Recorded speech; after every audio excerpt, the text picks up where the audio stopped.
Welcome everybody to the Latte podcast. Now we're covering quite a interesting topic today. I've been sent in a question this a few times by our listeners, and I've got one of the conveyancing team who is hot property. Did you see what I did there? To come in and cover this. So thanks Nithi for joining. Now this might sound like a simple one to you, because obviously you deal with conveyancing transactions every day in terms like this. But what our listeners are asking is, what is the difference between exchange and completion? Wow, that's actually a really good question, and I get that a lot too. Oh, really? Clients mostly think that if they've exchanged, they can collect the keys, it's done, they've completed, but it's not completion. So basically, generally, in general situation, if it's not a simultaneous completion, then exchange happens before completion. Before, okay. Yeah, so exchange is like, you give like a 10% of the purchase price as a deposit, which will be held to the solicitor's account. It works like a deposit that, yes, I am interested in this property and now I'm not going to pull out. If in case I pull out, then that 10% they lose the 10% basically. Oh, really? So, wow, okay. So once, say I'm buying a house and I've exchanged on 10%. Yeah. And then I don't complete on the property, that 10% is then gone. It's gone. So exchange is like, you're promising to buy this property now. Okay. So it acts like you're kind of like, when you go for bidding or something, so you auction some money on that. Yeah. So it works like that. Okay. So that 10% you will lose if you pull out. So that's why a lot of solicitors, they want to exchange first, and then they're okay with completion after 3 weeks, 4 weeks or whatever, because they just want a confirmation that the buyer is going to buy the property. Okay, that makes sense. Yeah, that's why exchange is important.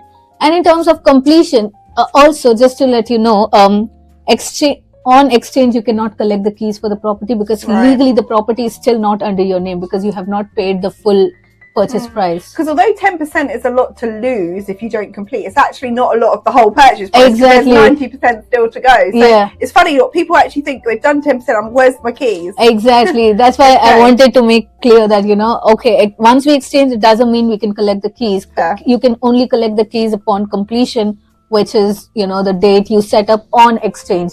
So when, for example, today I don't exchange and I say I want to complete on 2nd, legally I'm not bound to complete on 2nd of February. Okay. But if I exchange my contract and I write it in my contract that completion will be on 2nd of February, then the completion has to take place on that day. Right, okay. So I've got that. That's how the exchange and completion works. So exchange is basically you setting out in contracts that this is when I'm going to complete, this is how much I'm paying and all of that. Yeah. And then both the solicitors, the seller solicitors and buyer solicitors, they exchange contract verbally on a call. And then the contract is legally bound then.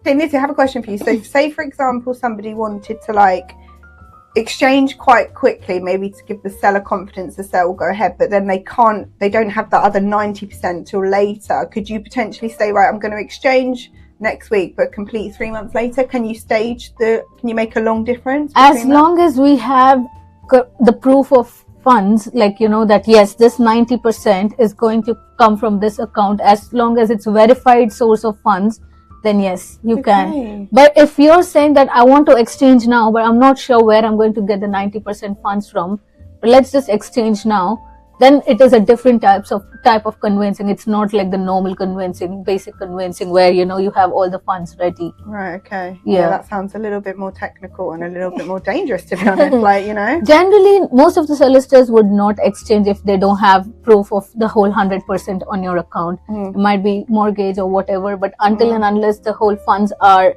shown in accounts, because they take an undertaking that, yes, we have verified the client, and if, say, for example, they say, no, we don't have the money, then it is a breach. So they have to make sure that all of this is done initially.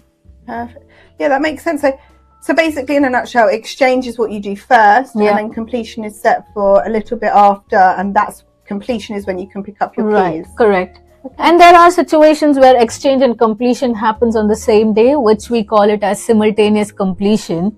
So in this, generally what most of the solicitors prefer doing is they transfer the funds, the 100% funds to us on the day of completion, and then call each other to just exchange the contract. So legally, because contract is a legally binding document. Yeah. So we have to date the contract, sign the contract and everything.